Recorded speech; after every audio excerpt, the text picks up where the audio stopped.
नमस्कार, स्वागत है आपका बिग बुलेटिन देख रहे हैं आप। मैं हूं आपके साथ अनुज श्रीवास्तव। हड़ताल की बीमारी उत्तराखंड से खत्म हुई तो उसके बाद महामारी ने अपना नया ठिकाना ढूंढ लिया। अब यूपी इस महामारी से पीड़ित है। हड़ताल की चोट ऐसे समय में हुई है जब चुनाव सिर पर खड़े हैं। स्थिति ऐसी हो गई है कि सरकार से ना तो सहा जा रहा है और ना ही कहा जा रहा है। अलग अलग सरकारी विभागों के करीब 16 लाख कर्मचारी अपनी मांगों को लेकर अनिश्चितकालीन हड़ताल पर चले गए हैं।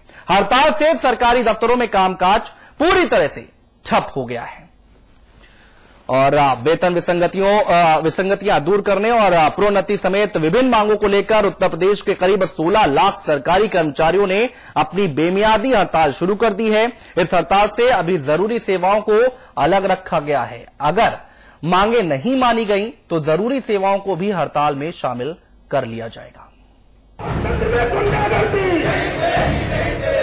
अगर पूरे प्रदेश के 16 लाख से ज्यादा कर्मचारी स्ट्राइक पे गए हैं, हड़ताल पर गए हैं, तो इसका मतलब है कि एक व्यापक असंतोष विसंगतियों को लेकर, उनके जो सर्विस रूल्स हैं उनको लेकर है। उत्तर प्रदेश के लगभग 16 लाख कर्मचारी हड़ताल पर हैं। हड़ताल भी ऐसी कि जिसकी कोई मियाद नहीं। हुजूर जब मांगे मानेंगे, हड़ताल तब खत्म होगी। 18 साल पहले भी ऐसी ही हड़ताल हुई थी, तब हड़ताली भी यही थे और हाकिम भी यही। फर्क इतना है कि 1994-95 के उस दौर में मुखिया मुलायम थे, अब सियासी विरासत दूसरी पीढ़ी के पाले में है। लेकिन सरकार असंवेदनशील है, वो गंभीरता से विचार नहीं कर रही है। नौकरशाहों के भरोसे प्रदेश को छोड़ दिया गया है। इसके परिणामस्वरूप ये हड़ताल हुई है। इस हड़ताल की असली जिम्मेदारी प्रदेश के नौकरशाहों की। रूठे राज्य कर्मचारियों को मनाने के शासन के अभी तक के सारे प्रयास विफल रहे हैं। विफलता सफलता का स्वाद चख ले, इसीलिए भ्रम को भरोसे की खुराक दी गई। लेकिन कर्मचारी होशियार हैं, हक लेकर रहेंगे। अगर सरकार कोई काम करती, बैठ के बातचीत करती, कोई निर्णय करती और निर्णय करती तो शायद हड़ताल न होती। लेकिन सरकार क्या कर रही है? गुमराह कर रही है कि हमने 15 मांगे मान ली, हमारी 15 कुल मांगे हैं। अरे हमें पागल कुत्ते ने काटा है कि हम हड़ताल पे जा रहे हैं। सपा की तरफ से वर्तमान की वास्तविकता पर बात करते हुए अग्रवाल साहब भूत में जाकर खड़े हुए। फिर कर्मचारियों की कर्मठता को उठाकर माया सरकार के हौसलों के तराजू पर तोल दिया। मैंने देखा पिछली बसपा की सरकार में जब डेमोक्रेसी थी नहीं, तब हड़ताल पर जाने की किसी ने हिम्मत नहीं की। लेकिन अगर हड़ताल के दौरान उन्होंने अराजकता फैलाने की कोशिश की, अराजकता फैलाने का प्रयास किया, तो फिर कठोरता से उनसे निपटा जाएगा। ऐसा नहीं कि सरकार से किसी को निपटने में कोई दिक्कत हो।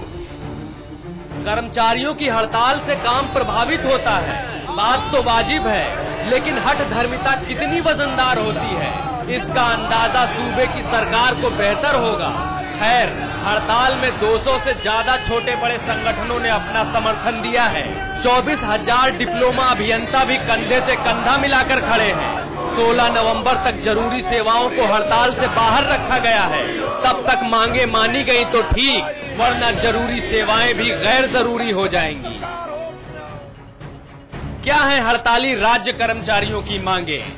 नियुक्ति की तारीख के आधार पर एसीपी का निर्धारण किया जाए, वेतन विसंगतियों को दूर किया जाए, केंद्र सरकार के बराबर भत्ता निर्धारित किया जाए, फील्ड कर्मचारियों को मोटरसाइकिल भत्ता दिया जाए, एसजीपीजीआई के कर्मचारियों की चिकित्सा सुविधा नियमावली बनाई जाए, पदोन्नति का 26% कोटा निर्धारित किया जाए, पुरानी पेंशन व्यवस्था को बहाल किया जाए, वरिष्ठ प्रशासनिक अधिकारी का पद राजपत्रित किया जाए और संविदा कर्मचारियों का वेतन 11,000 किया जाए। चुनावी मंडप तैयार है, 2014 में बारात जाएगी, लेकिन राज्य कर्मचारियों ने हड़ताल करके बात बढ़ा दी है। लगभग 16 लाख कर्मचारी हड़ताल पर हैं। अखिलेश सरकार हड़ताल का मोल 2014 की मुलायम की मुराद से नहीं चुकाएगी। अखिलेश जानते हैं वक्त रूठों को मनाने का है, मुसीबत बढ़ाने का नहीं। अमितेश श्रीवास्तव के साथ अशोक तिवारी, लखनऊ समाचार।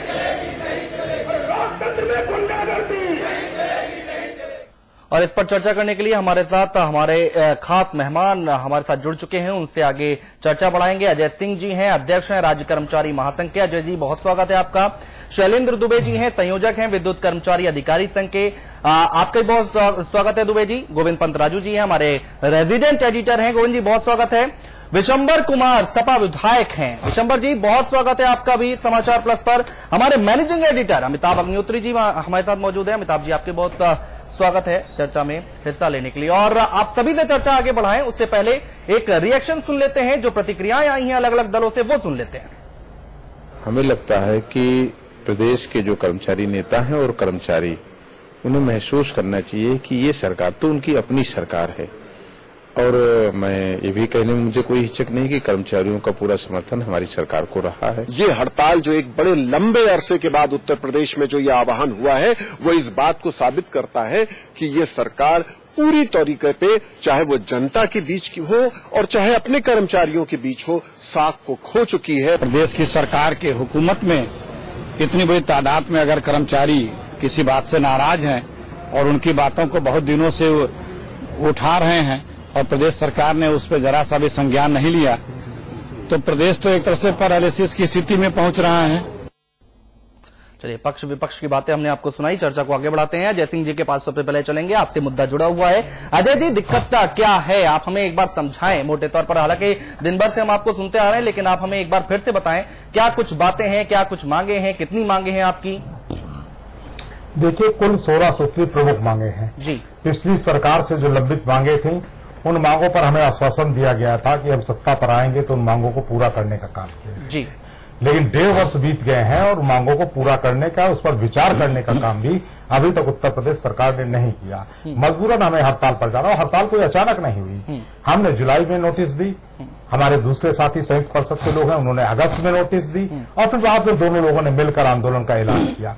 दूसरी बात ये, अभी मैं नरेश अग्रवाल जी को सुन रहा था, वो कह रहे थे कि अलोकतांत्रिक सरकार थी, बहुजन समाज पार्टी की, उसके खिलाफ कोई आंदोलन नहीं हुआ। उसके खिलाफ इतने जबरदस्त आंदोलन हुए कि 3 बार मुझे जेल भेजा गया, 3 बार सड़कों पर विधानसभा के सामने हमारे ऊपर लाठियां चली, फर्जी मुकदमे कायम किए गए। तो ये कहना हड़ताल हुई उत्तर प्रदेश के अंदर, लेकिन ये कहना कि पिछली सरकार में कोई आंदोलन नहीं हुआ, अगर सबसे ज्यादा आंदोलन संघर्ष किया है तो हम राज्य कर्मचारियों ने किया है। इसके बाद शायद किसी राजनीतिक दल ने और किसी सियासत की पार्टी ने किया होगा। शैलेंद्र दुबे जी, यहां पर पहले बातचीत करने की कोशिश की आप लोगों ने सरकार से, नौबत क्यों आ गई कि 16 लाख कर्मचारी एक साथ हड़ताल पर चले जाएं? प्रदेश का क्या हाल होगा, अंदाजा लगाया जा सकता है?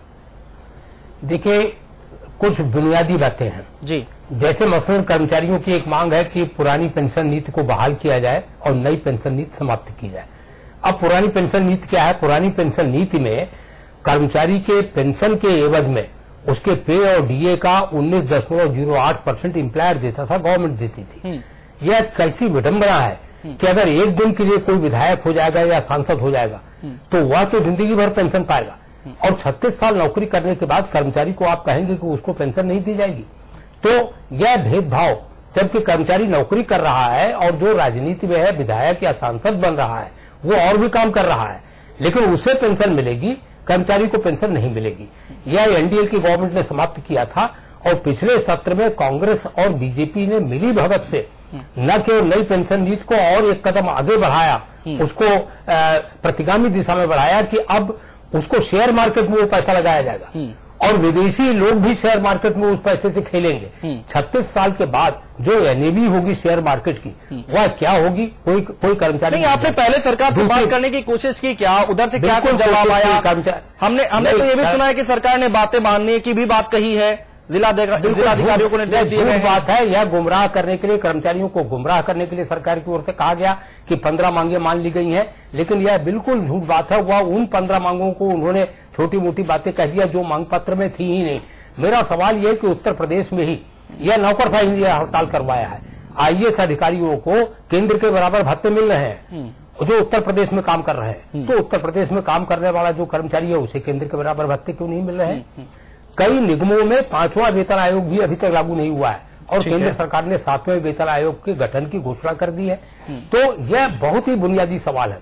जो कर्मचारी संविदा पर काम कर रहे हैं, 70 रुपए किलो का टमाटर उनको भी खरीदना पड़ रहा है, 100 रुपए किलो की प्याज उनको भी खरीदनी पड़ रही है। समझ गए। 11,000 रुपए अगर न्यूनतम वेतन दिया जाए संविदा कर्मचारियों को, कौन सी सरकार की तरफ से किसी तरह का कोई लिखित आश्वासन दिया गया आपको? कुछ बात नहीं, कुछ नहीं दिया गया। सरकार यह समझ रही है कि कर्मचारियों का दमन कर लेगी, इसीलिए आवश्यक सेवाएं अभी इसमें सम्मिलित नहीं है, बिजली नहीं है। लेकिन आज हमने चेतावनी दिया है कि अगर कर्मचारियों से वार्ता की मेज पर बात करके सौहार्दपूर्ण ढंग से समाधान न निकाला गया और इसके बजाय कर्मचारियों का दमन करने की कोशिश की गई, तो बिजली कर्मचारी और अन्य आवश्यक सेवाओं में लगे हुए कर्मचारी भी मूक दरकत नहीं रहेंगे, वह भी मजबूर होंगे सड़कों पर उतरने के लिए। विशंबर कुमार जी, सपा विधायक हैं आप हमें बताएं कि आखिर ये टकराव की स्थिति क्यों पैदा हो रही है? 16 लाख कर्मचारी अगर हड़ताल पर चले जाएंगे तो प्रदेश की स्थिति क्या होगी?